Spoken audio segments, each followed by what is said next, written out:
नमस्कार।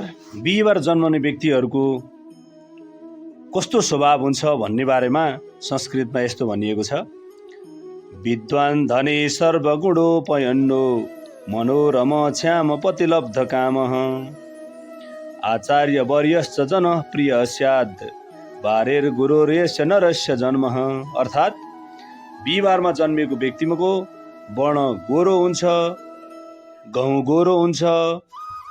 बिहीबारमा जन्मिने व्यक्तिहरू अत्यन्त विद्वान हुन्छन्, अत्यन्त सुन्दर हुन्छन्, विद्या बुद्धि ज्ञान र विवेकले भरिपूर्ण हुन्छन्, इच्छा सिद्धि गर्ने खालका हुन्छन्, सर्वगुणले सम्पन्न हुन्छन्, गुरुजनको सेवामा लाग्ने, गुरुको सदा सर्वदा सेवा गर्ने, आचार्य देवो भव भन्ने मानसिकता भएका, काममा चतुर हुन्छन्, काम वासनामा लिप्त भए तापनि अत्यन्त गोप्यताका साथ अगाडि बढ्ने खालका हुन्छन्, सबैको प्रिय पात्र हुने, विदेश यात्रा बढी गर्ने इच्छा राख्दछन् र आफ्नो स्रोत साधन नभए पनि धैर्यताका साथ भविष्यको विश्वास गरेर प्रतीक्षा गर्ने खालका हुन्छन्।